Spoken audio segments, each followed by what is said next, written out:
verse continues. Boaz took 10 of the elders of the town and said, "Sit here." And they did so. You can just see him. Hey, so-and-so, come here.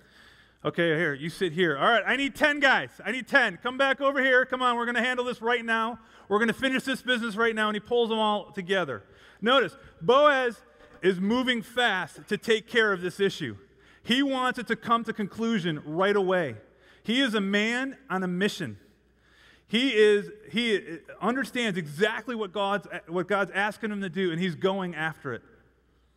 But he's doing it in the right way. He's making sure that business gets taken care of in the right way. He's making sure that there are enough witnesses to what transpires here that no one can come further on down the line and say, "Hey, is that land really yours?" He's taking the time to do it the right and the legal way to acquire the land and figure out who is going to redeem this land and who is going to redeem Naomi and Ruth. Who's going to take care of that?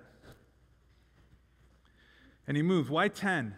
Well, centuries later, we find out that 10 is actually an important number for a meeting. In fact, in a Jewish wedding, there had to be 10 witnesses there. To have a quorum at a synagogue, you needed at least 10 people there. And so he has 10 so that there can be no question as to what the final outcome of this meeting is, and that the town will know this is what's involved, this is what happened here, and so that there's witness to it, there's testimony to it. He's making it legal, whatever is the outcome of this meeting. Have you ever run across someone who's living on a mission? I mean, they just have such a kingdom focus as to what they're doing, how they're being involved, what God is asking them and calling them to be and to do. Usually, if you get in the way of someone who's living on a mission, they run over you because they have such clarity into where they're going. Men and women who live on mission and kingdom-focused missions, they are so inspiring to be around.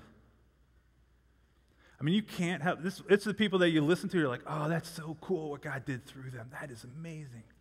They are inspiring to be around because they are focused and they are living on a mission to make a difference for His kingdom. Let me ask you this. Does your life inspire anybody?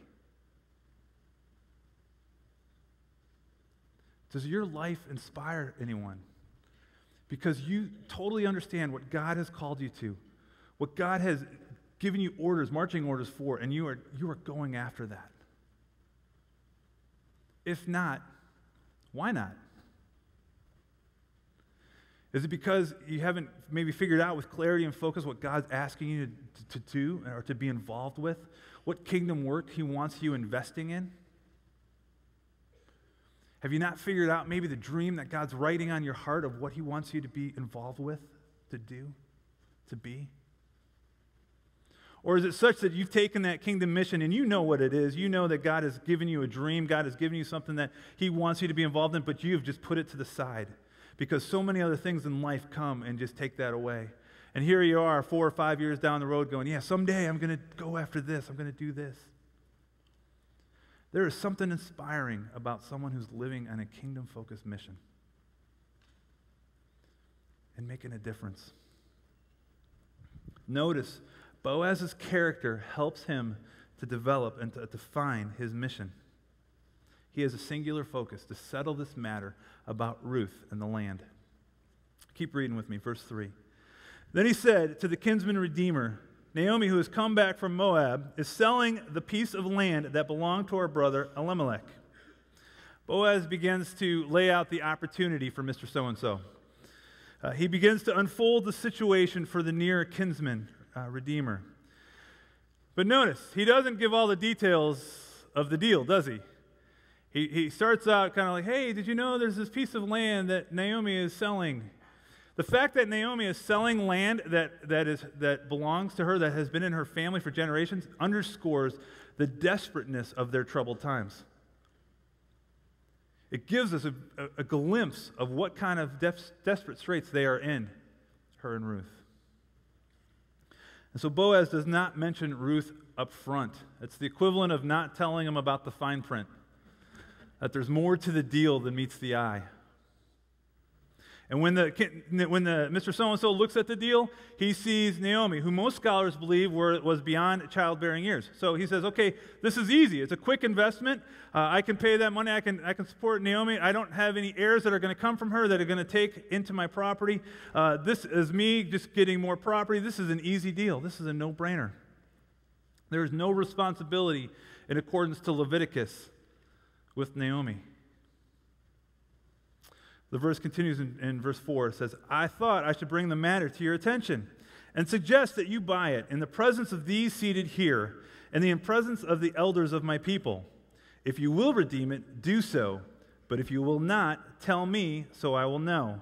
For no one has the right to do it except you, and I am next in line. Boaz is pushing for an answer. Hey man, let's settle this right now. Figure out what you're going to do, because if you're not going to buy it, I'm going to buy it. I'm going to take care of it.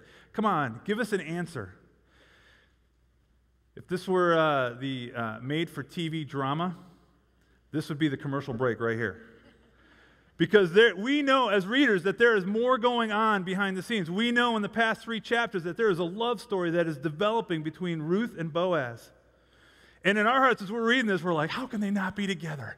Yes, he's going to say no. This is going to be so great. And then, Boaz is going to step up and take the property. And then they go to that commercial break, and you watch the sponsors, and they come back, and they replay the question. And then all of a sudden he goes, I will redeem it. And we're all like, what? That's not the way the story's supposed to go. It's a love story. They're supposed to be together. How could he redeem it?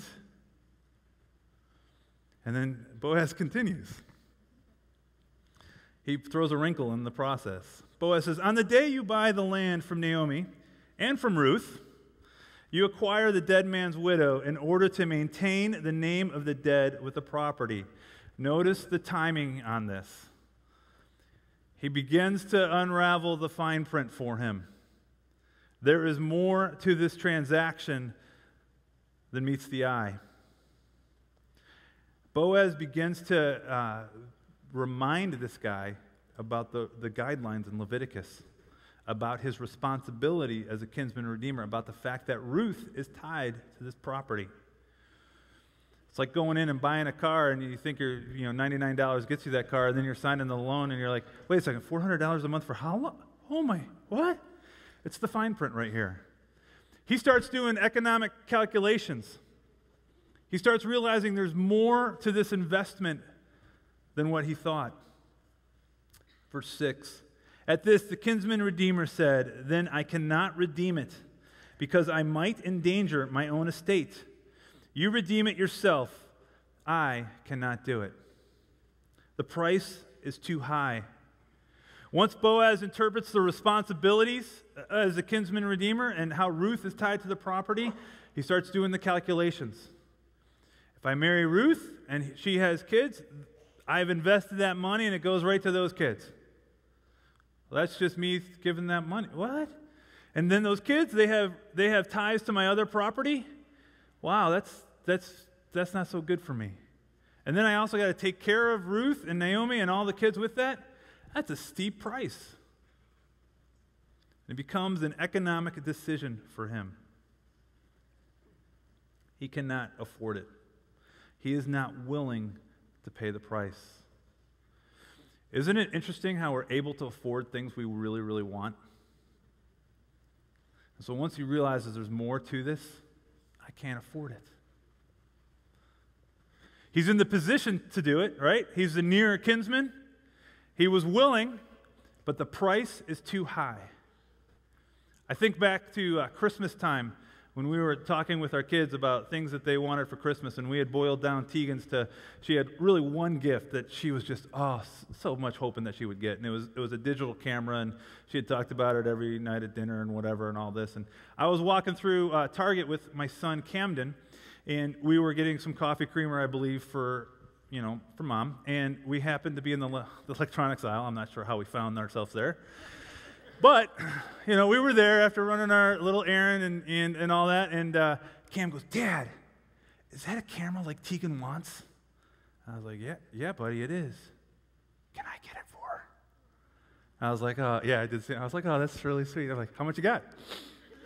And he was like, I got I was like, not enough. Sorry.